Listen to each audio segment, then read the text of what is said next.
सोने के साथ मिलकर चांदी भी सोने जैसा दिखाई देता है।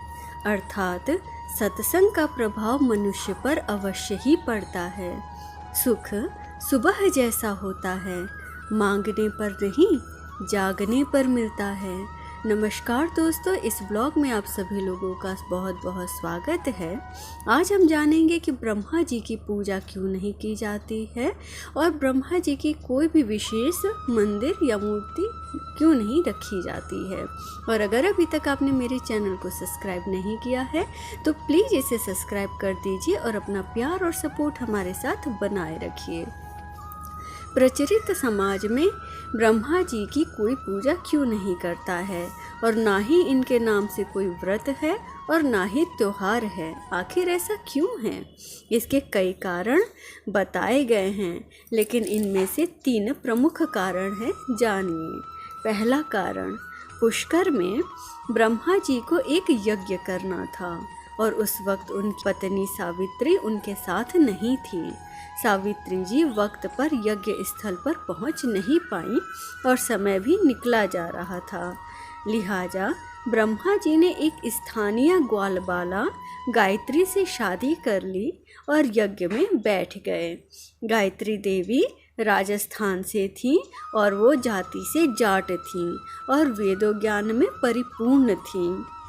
सावित्री थोड़ी देर में पहुंची और यज्ञ में अपनी जगह किसी और दूसरी औरत को देखकर गुस्से से पागल हो गई और ब्रह्मा जी को शाप दे दिया कि पृथ्वी लोक पर तुम्हारी कहीं भी पूजा नहीं होगी।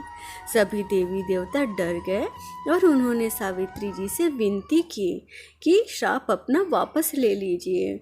तब सावित्री जी ने कहा कि इस धरती पर सिर्फ पुष्कर में ही आपकी पूजा होगी।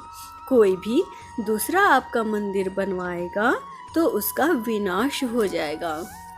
दूसरा कारण ये है कि प्रमुख देवता होने पर भी इनकी पूजा बहुत कम ही होती है।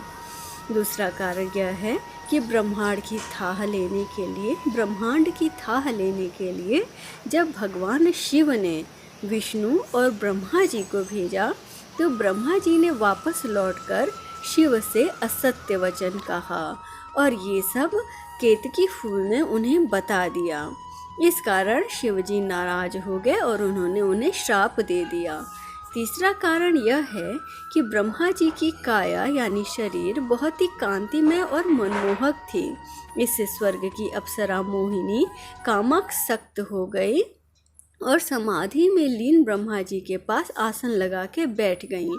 जब ब्रह्मा जी ध्यान से बाहर आए और उन्होंने पूछा कि आप स्वर्ग त्याग कर यहाँ क्यों बैठी हैं, तो मोहिनी ने कहा कि मेरा प्रेम स्वीकार कर लीजिए प्रभु।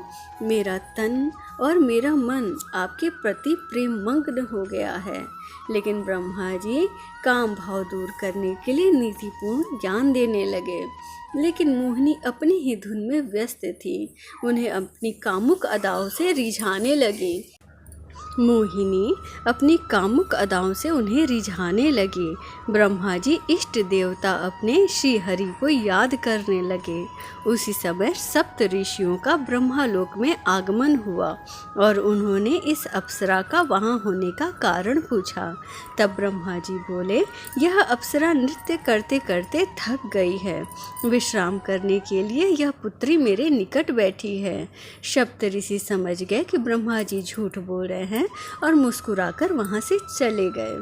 यह सुनकर मोहिनी को बहुत ज़्यादा गुस्सा आया और बोली कि मैं अपनी काम इच्छाओं की पूर्ति करना चाहती थी आपसे और आपने मुझे पुत्री का दर्जा दे दिया।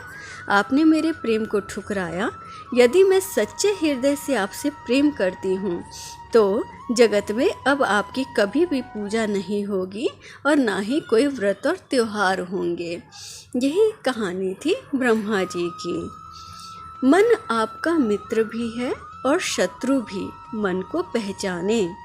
व्यस्त और मस्त रहने से विचार और शरीर स्वस्थ रहते हैं। जीवन में जो भी सुख और दुख है आपने पाया वो सब आपके ही कर्मों का फल है। इसलिए अपने कर्मों को अच्छा बनाइए ताकि भविष्य में और अगले जन्म में आपके साथ सब अच्छा अच्छा ही हो। इसी कामना के साथ ओम नमः शिवाय।